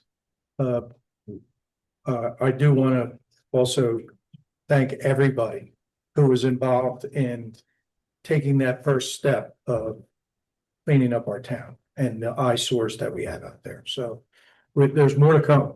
There's a lot of other things we want to address before we start building again. And that's what we're working on. As I've said many times already, that we're looking to put shovels in the ground. We got an update from our studio owner, and he's on target. He's just waiting for Spinal Pine Lands approvals. And then he would have to go to our land use board. And then after that, it's time to build. It's time to get started. So that will be a big day in Egg Harbor City. We have a groundbreaking for that. So we're looking forward to that. Then I would go to, I'm done my report. So I would say, Chief of Police. Can I just say one thing I forgot? You just reminded me for the lake report. I did speak to Jamison Caesar today, Okay. and he's definitely on target with what he has to do. He's hired 2 managers full-time, one for the campground and one for the lake. He's in the process of hiring lifeguards through the company that we use via Brenda Ruth, and she has taken a job with them. And Is he gonna do the same thing, like, as far as like the campground goes, having somebody stay there, like? Yeah, while they're I meant gonna to be- call him, yeah, ask him, yeah. to talk to him. Well, there'll be a manager there. Like, they usually do, they have somebody, at least at nighttime, somebody was out there at least. That's a good, that I couldn't confirm, but he said it's a full-time manager. Okay, So what that means, I yeah, don't. I just know every time that whoever ran the lake, they They- always they- had a manager that yeah. just actually stayed out there. Except for one day. Yeah, And if anybody wants to apply for a job, there's, I guess it's on the platforms like Indeed, so you would apply through there. And he's making his website. It should be up. I think he said March 1st, so there'll be more information.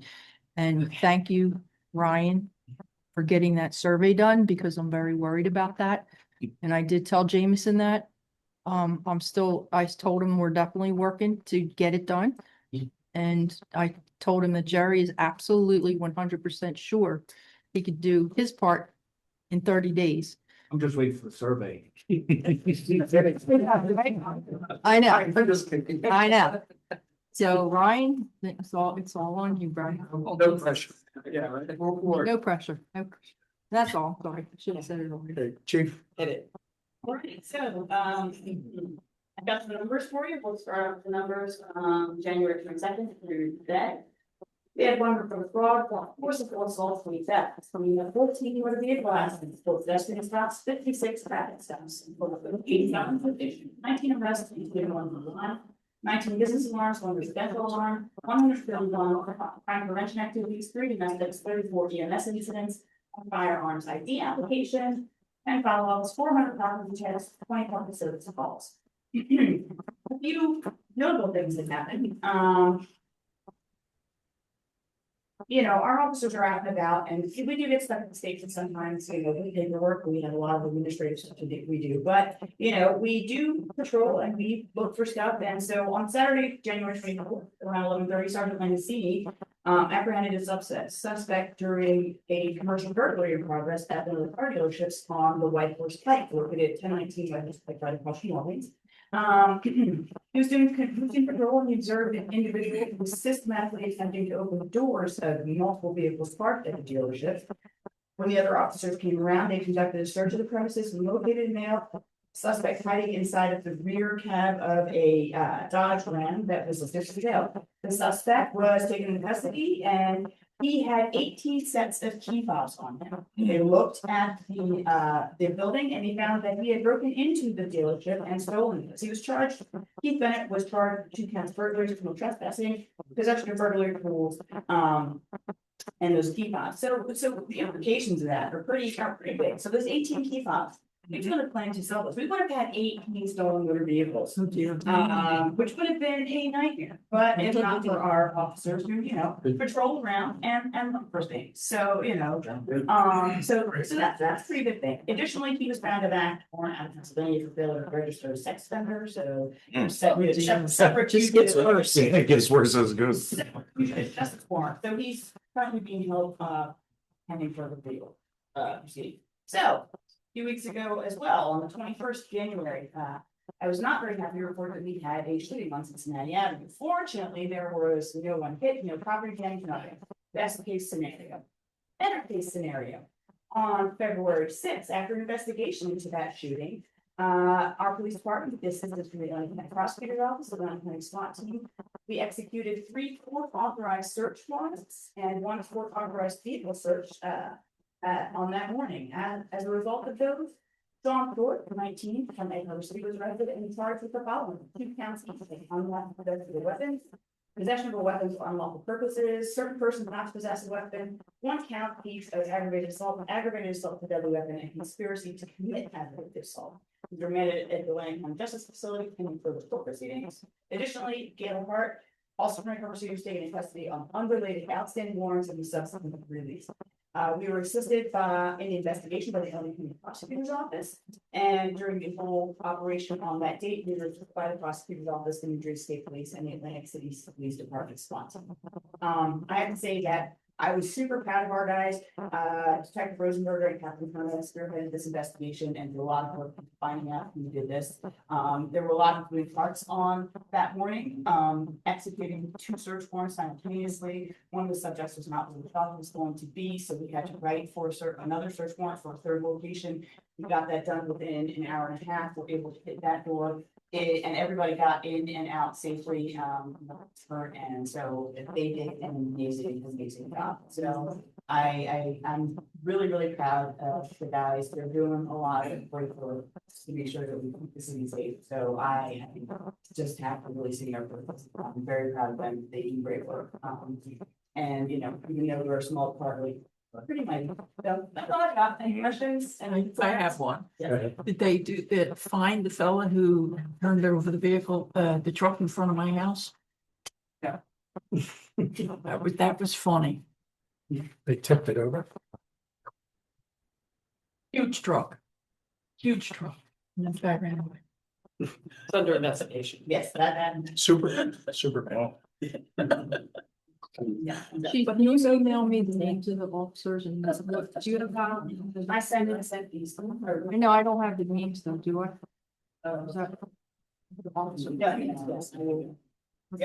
Okay, number 11, our CFO report. Okay, city clerk. I do have an add-on. We received a grant, last year for small cities grant funding. And we had to go out for RFP for engineering services. I'm sure some of you remember it was on the agenda last year and it was tabled because we were confused. Anyway, we went back out and we received the RFPs. Jerry and I went through them yesterday with Jody's help, and that's what we're doing tonight. Remington and Vernon was the. Yeah, so we had 2 submissions. We had environmental solutions out of, I can't remember.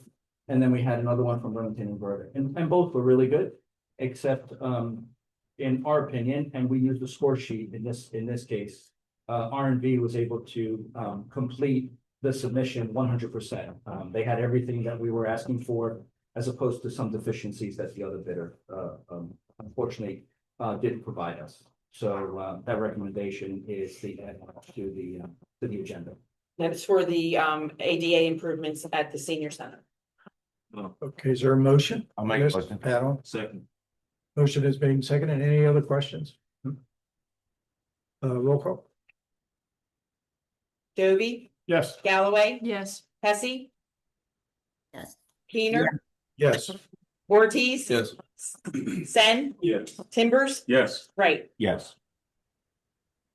Okay, motion passes on the add-on. Anything else, Matt? No, that's all. Thank you. City attorney? The only thing I'll mention is, resolution 17, which is the termination of the county fair management agreement. This is by mutual consent, of the, I guess, the manager. And this is so the agreement with, Bernal can take it back. Okay. All right, anything else? Administrative. A few items, I'll go as fast as I can, Meg. Thank you. We did have a meeting, as Mason, said, about the skate park, the two locations, the empty city lot, on Buffalo, adjacent to DPW and Lincoln Park. I did have in the minutes, of the meeting, that we should invite John DiAgostino to meet with us when we do have the presentation or future discussions. And he's, just down the street, so he can come and talk to us about it. The preferred location was like a 3,000 square foot facility, but it would need Pinelands and DEP approvals. We would be asking whomever is the city partner in this to pay for those kinds of approvals through escrow. We'd also be asking that partner entity to provide money for certified standard design from a landscape architect and an engineer. The committee did discuss skate at your own risk. The committee agreed that skate at your own risk and a voluntary waiver on the website. We talked about donations to the city and council for construction. I tried to advise everyone that gets a little dicey sometimes, but there could be some things that the partner entity could do. We talked about a 501c3 like the Crusaders. Safety inspections and the condition of the course of the skate park would be performed by the city or a certified vendor. And we also had a few items for the council to consider. So the decision of the location is the principal, then the escrow money for the investigation survey permitting, the insurance clearance, we would need to have our insurance broker to give us the insurance clearance, and then maintenance and inspection requirements, that's DEP. A few things on the Lincoln Park that we discussed that were in my notes, but not in the minutes, is that we did discuss kid access crossing the whiteboard. That was a little bit of a situation. The other thing that I didn't discuss at the meeting, but I put down what I was composing these notes, was that we just applied for Lincoln Park to clean it up as a brownfield site, right? So anything that's built there could potentially be cleaned up. Because it is what was it called? Gasification? Coal gasification. And so we have applied for a $500,000 investigation grant that would give us potentially $4 million per year to clean up these brownfield sites. So it gets a little bit difficult where we just highlighted Lincoln Park as a cleanup location, because we do need to clean that up with other people's money. But it'd be difficult for us to put a skate park there and then have to rebuild that, right? So you still have to go through Pinelands anyway. I think the location behind DPW works better for the kids to access because it's right down the street from Key Rec. So if they get to Key Rec, they have to cross Deer Street, but they can get to the other side. So that's something. And then adding impervious surface to any location, we still have to go through, well, not we, I say we, Ryan has to go through Pinelands and deal with all their nonsense. So there are pros and cons. There's quite a few cons at Lincoln, even though it's a highlighted spot. I mean, I agreed with Mason and the others that were here. But if kids are gonna use this, like we know that they use the tennis courts right now, it's because they have access to it, right? If they're gonna cross the pike, I'm not sure we should attract that. Might be a little bit difficult for us to think that. So there's a lot to discuss. But I just wanted to go through the minutes that I shared with the committee, with these guys here. They were great. Scott had to leave early. Somebody had an emergency. I'm not sure who it was. Yeah, it was mayor. It was the mayor. Jerry, not to interrupt your report, but I don't remember the year, But I thought they cleaned up Lincoln Park did. with that cold gas. They still have the. They dug a 30-foot hole and removed all. Yeah, the they dirt. dug all this dirt, took it to Vineland or something, They cleaned cleaned it. up on our Brownsfield. They still have the testing. There's ongoing monitoring, Bloom, they have to continue to monitor. GSA is the environmental firm who's doing work for South Jersey Industries. Who just, ultimately ended up with the responsibility of gasification. Center. Could that be coming from the old Pembroke building? Yeah. No, there's two No? separate. Okay. Yeah, if you go on, EP, NJGOA, the known contaminated sites list, shows like a little star for most of them, but there are some sites that the plume is actually met. And from that site, the plume is like all the way to here. It goes all the way, it crosses the pike and it crosses the city and it comes like right in this area. Yeah. Yeah, so it's significant. Yeah, it's on the city's list of brownfield sites because it's a site that is impacted by contamination. So the activities and what you could do there. Okay. That's where the concern is. Right, that's why it's part of the eligibility. And just to say that the ground is contaminated, not Yeah. contamination. Not at the in the air. surface, some. So I- Underground, right. I have a question too, Jerry. I'm not sure the dimensions of the court, but would it require trees to be cut down? There, yeah. I don't think there's a wide enough area. Even, so there wouldn't be any buffer like we would have at DPW, but there would be some trees at the Lincoln Park that would need to be cut down. Hopefully not the ones I just put in. I can relocate them, yeah. I've done that. When I did that. Yeah. Yeah, I wasn't happy about Yeah. it, no. As far as trees, we are elevating our trees in our streets for our fire trucks. And making sure that we don't have damage to our fire trucks. So far, Buffalo, Chicago, St. Louis, Havana, Boston, and Cincinnati are complete. Cincinnati's almost complete. And so we're not only removed a lot of dead and diseased trees, but we're also elevating our trees and getting rid of a lot of dead wood that's in our trees. To go back to what Rick said about the storm was extremely challenging for all of us. I know it's challenging for a lot of people, especially the 28 phone calls I got where I blocked their driveway and I counted all those phone calls. I tried to return them as soon as I could, but it was probably easier for us to just go out there and see if we could help. But unfortunately, we were breaking parts on plows because we could not move the ice. So in the last 2 weeks, we used about 150 tons of salt. We have 90 left in the shed. And hopefully we don't have to use it. We can store it for next year.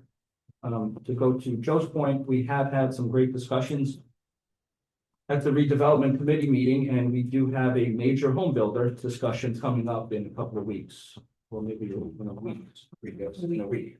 So things are really moving along. Even when we get knocked down or knocked back a little bit, we still are able to move forward. So things are pushing as we need to. And thank you, Kim, for what you said. I appreciate that. We're just doing our job. That's really what we're doing. Jerry, I have a question too. Would you have an idea how much it actually costs per snowstorm? With the salt and the overtime and I could come up with that pretty quick. I would appreciate that. Yeah. I just want to mention something. I, attend a lot of government meetings and every single town had the same exact report that you had. Yeah. Their plows are breaking, they can't move the ice. People are complaining that they're blocked in their driveways. So it's universal. And unfortunately, climate change we might see more of this in the future with climate change. And I haven't experienced it. I did go to New York for 5 years, but I haven't experienced it in 15 years. And was one of the reasons why I swore never to become a DPW superintendent. Of course, I changed my mind, and it is a difficult time. It's a difficult time for the guys. We worked 17 hours straight, and it's very difficult. We slept for a few hours and we were back at it, and coming back to a frozen tundra is very unusual for us. We typically have at least 28, 30 degrees. Salt wouldn't work. Our plows just weren't going to move anything. It was, and I mean, it's been 2.5 weeks, it's still out there. So it's pretty rough. Gonna warm up this weekend. Yeah, that's good. And then flood. Yeah. They got to deal with that. Thank you. That's all the way. Thank you. Anything else? Our engineer? Sure, I'll just go through a couple quick things. Okay. City Hall ADA improvements, we had our pre-construction meeting here on the morning of the sixth, so I now know why the chief was not able to attend. Yeah, not a problem. Makes a lot more sense now. The Lake Campground ADA improvements, as the mayor noted, we're out there with a pickaxe trying to survey Thank you. ground. Forever. I actually met with our survey crew and walked the whole site for almost an hour the other day, just to make sure that they understood what's critical and what's not. Sort of talked about the horizontal configuration is the most important. We just need to be able to get between the trees. It's all dirt, so if we're plus or minus a couple inches is not gonna make things. So that's progressing. Even while we're doing that, we're already doing the design. Jerry called me earlier today, I didn't his call because we're trying to figure out demand calcs and the size of the pump station also can keep everything moving even without the server. So Jones in for that. Yeah. Right, go ahead. So we're doing all of that as quickly as we can. The Orange Avenue subdivision we got conditional approval at the February 4th meeting, at the county planning board. The conditional approval required a couple things to the solicitor's office, so I know they're working on putting them together. They asked for a deed restriction, out onto Deer Street, a couple of other, we have tiny things. So we gotta get those flushed out and approved by the county, and then we'll circulate the plan for signature. Once everybody signs, we can file it, and then you guys can list the properties. The iBank project, I think I mentioned before, we got comments, so we're working on addressing them. We'll be trying to turn that project into a bid package to get that out. That'll be a little more than $2 million worth of construction. Along Beethoven Street primarily, with some work on Arrowville. So that'll be a big win for the city. Other than that, Key Rec, we started with the finance permit, get that submitted as well. And then we are at the land use board meeting next week. We will be making a recommendation based off of the discussion we had with the public development committee. We're recommending removing the 1,000-foot separation between fast food restaurants that's currently contained in the city's ordinance. I think when that was added to the ordinance, it's a very different time. Fast food restaurants operated and looked a lot different than they do now. So there's much less of a concern with how to handle traffic loading, queuing, and things like that. So I'll be making that presentation to land use board. Hopefully we'll be back here at the next city council meeting for accepting the board's recommendation. So that's it for me, unless somebody has any questions. Any questions for Ryan? Tim, any questions? Okay. No, I don't. All right, thank you. All right, number 16 on our agenda is a resolution for budget appropriation reserve transfers. Motion. Motion made and seconded. Questions on the motion? Roll call, please. Dovey, Yes. Galloway. Yes. Hesse, Yes. Keener, Yes. Ortiz. Yes. Sen, Yes. Timbers, Yes. Wright. Yes. Resolution passes. Number 17, resolution, as our attorney spoke of, terminating the campground management agreement with Pomona RV Park LLC. Motion. Second. Motion made and seconded. All in favor? Aye. Opposed? Resolution passes. That's this one. No, That's his. it is a roll call. Okay, I'm sorry. Dovey, Yes. Galloway. Yes. Hesse, Yes. Keener, Yes. Ortiz. Yes. Sen, Yes. Timbers, Yes. Wright. Yeah. Okay, resolution passes. Resolution approved to submit NJ DOT time extension for the award of the LA 2022 SST Egg Harbor City Transit Path Extension Phase 3, 5th extension to July 15th of 2026. Second. Questions? We should just make this a permanent. I know. Agenda item. Roll call, please. Thank you. Dovey, Yes. Galloway. Yes. Hesse, Yes. Keener, Yes. Ortiz. Yes. Sen, Yes. Timbers. Yes. Wright. Yes. Okay, resolution passes. Number 20, same kind of resolution. It's instead of 22, it's the LA 2023 SFP. And there's a motion. Second. Motion made and seconded. Questions? Roll call, please. Dovey, Yes. Galloway. Yes. Hesse, Yes. Keener, Yes. Ortiz, Yes. Sen, Yes. Timbers, Yes. Wright. Yes. Resolution passes. 21, resolution authorizing an application to the NJDCA Local Recreation Improvement Grant Program. Motion. Second. Motion has been made and seconded. Is there questions? Yeah, what's this one? It's to upgrade the equipment in the.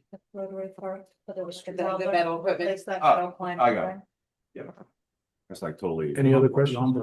Roll call, please. Dovey, Yes. Galloway, Yes. Hesse, Yes. Keener, Yes. Ortiz. Yes. Sen, Yes. Timbers, Yes. Wright. Yes.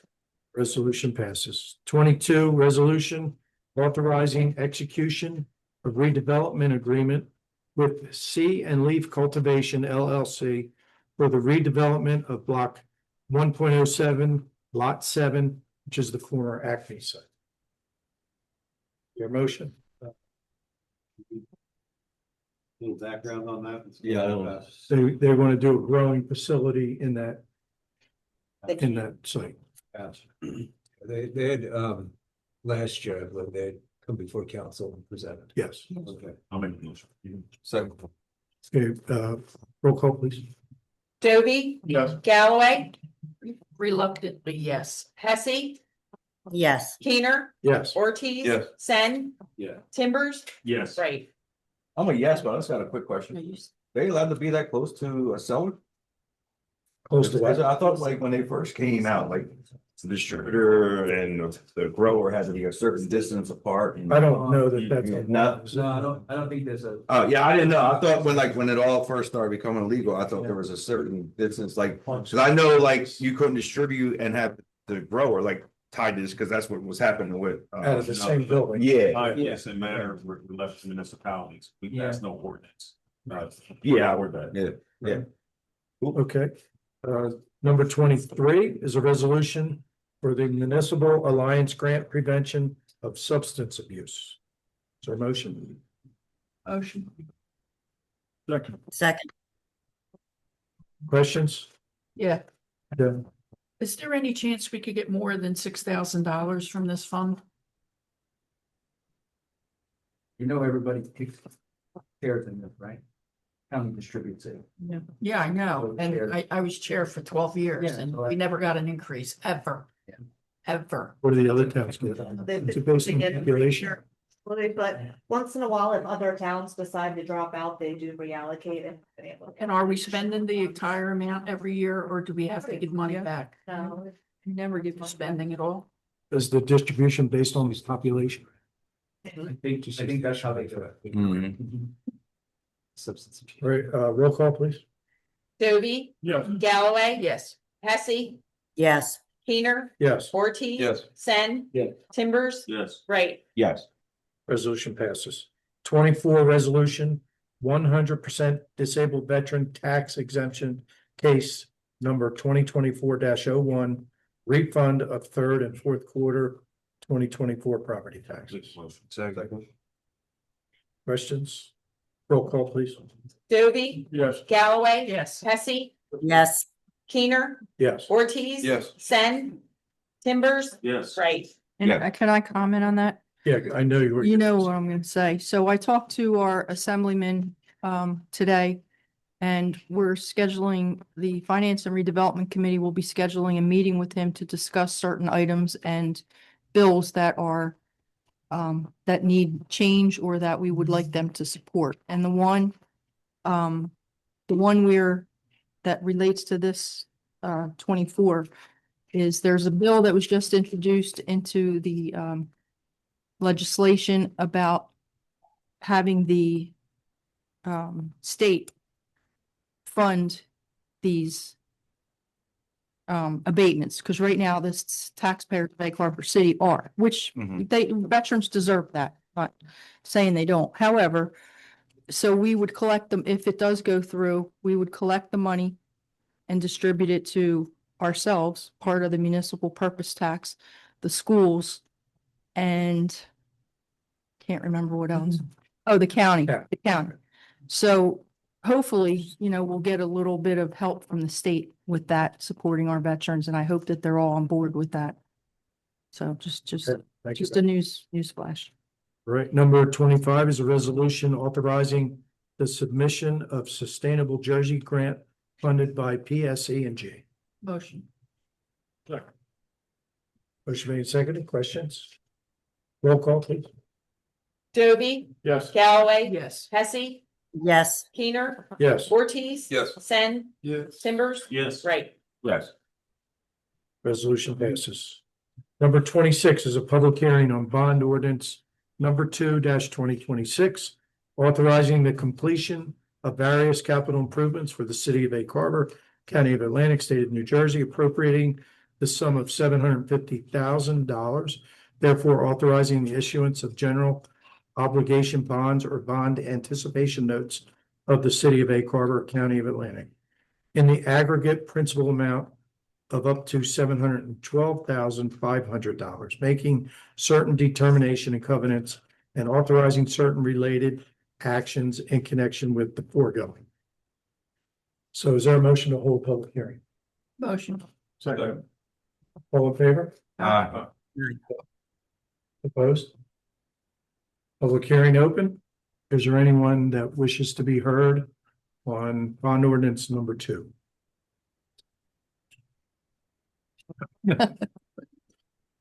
Motion to close. Is there a second? Second. All in favor? Aye. Opposed? Okay, Motion. is there a motion to adopt? Motion. Second. Motion made, seconded. Roll call, please. Doby, Yes. Galloway. Yes. Hesse, Yes. Keener. Yes. Ortiz. Yes. Sen, Timbers. Yes. Right. Yes. And that will be advertised in the Hamilton Gazette on February 18th. Okay, number 27 is a public hearing, ordinance number 3, an ordinance opting into the Garden State CPACE program to facilitate the financing of CPACE projects. Now we did this, We've done this already. yeah, We have a version, we were sent a version that was not accurate, so we were resent the version that is accurate, and so that's why we're doing. okay. I have So a motion to question. hold the public hearing. Question on that. Would we have to abolish the other ordinance or at least refer to it here that this is replacing that one? Pretty good question. Yeah, yes, we should. Is that a resolution that we did? Well, what we can do is we can, if you want to pass this tonight, we can pass it tonight, and then what we do is at the next meeting is introduce an ordinance to, well, we introduce an ordinance to rescind the old ordinance. Okay. So is there a motion to hold a public hearing? Make a motion. Second. Motion made, seconded, all in favor? Aye. Opposed? Public hearing is open on ordinance number 3. Anyone wish to be heard? Seeing none. Motion. Motion made and seconded, closed public hearing, all in favor? Aye. Opposed? Motion to adopt, Make a motion. Second. roll call please. Doby, Yes. Galloway. Yes. Hesse, Yes. Keener. Yes, Ortiz. Yes. Sen, Yes. Timbers. Yes. Right. Yes. and this will also be advertised in introduction in the, no. This is actually the ordinance. In the Hamilton Gazette on February 18th. Notice of adoption. Okay, number 28 is our bill list. Make a motion. Second. Motion made and seconded. Questions on the bills? Roll call, please. Doby, Yes. Galloway. Yes. Hesse, Yes. Keener. Yeah. Ortiz. Yes. Sen, Yes. Timbers. Yes. Right. Yes. Bills are paid. Number 29. Anyone wish to be heard from the public comment? Not.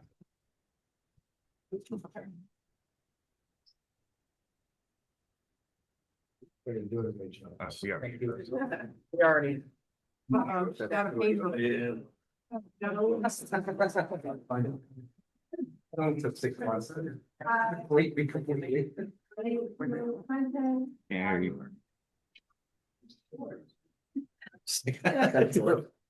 You can't reach the microphone. Turn it down. You guys did a great job. I know that. The president doing a good job. Jerry did an amazing job and You go to meetings, I really deserve that. Don't worry about that. Yeah, you deserve that. But you- Right. You deserve that, if you stay with me. I still would take 2 months. I was personal, you know, I don't feel a little tired. All right, you guys have a good night. Thank you. Thanks for sticking it out, Ian. Anyone else wish to be heard? Bye. Thank you. I'll see you tomorrow, right? Mayor, comments? No comments, thank you. Pictures Fridays. Mrs. Hesse, any comments? No, nothing. Thank you. Okay, thank you. Mr. Wright, No. Ms. Galloway? Yeah, I just wanted to thank the Cedar Creek High School administration, staff, coaches, teams, and the kids, because it was a long slog to get that high school here. And we did it. And since then, that high school has brought a lot of joy to this town. So I just wanted to say thank you. And just to add to that, the paper won't tell you, probably a lot of people up here don't know, but that's 3 state champions, not one. 2018, 2021, and this year. But it wasn't called the state Right. championship. It should be called the state championship. We got second robbed. We got robbed. And the first one they got was the girls' basketball team. Yes. First year they opened. That was probably because of quads. Lansky's. Anything else? No, that's it, thank you. Mr. Tinders? I wanna reserve my time for Chief. Chief, you catch some stuff sometimes, but you just brush it off. I agree. I happen to know that you were, I think you were elected like treasurer of some police organization like a month ago. I'm secretary of the, Oh, Massachusetts Police, yeah. Yeah, congratulations. Yeah, I didn't know, they did some things, so, thank you. Well, Okay, I'm done. Mr. Dovey? I have nothing then. All right, Mr. Ortiz? Mr. Senate? Yeah, I want to commend the chief for keeping a stiff upper lip tonight in the face of what was a very distasteful comments from Buffalo.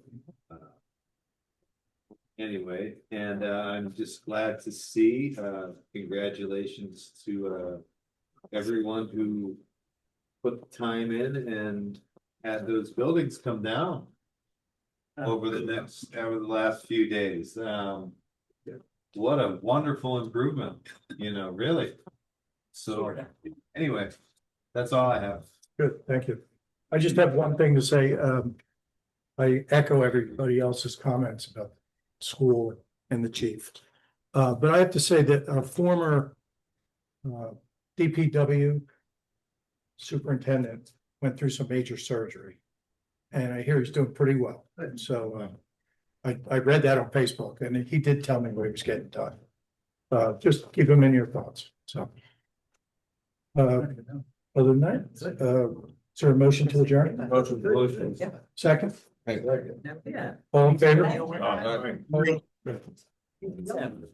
you collecting trash? Oh, I can advertise.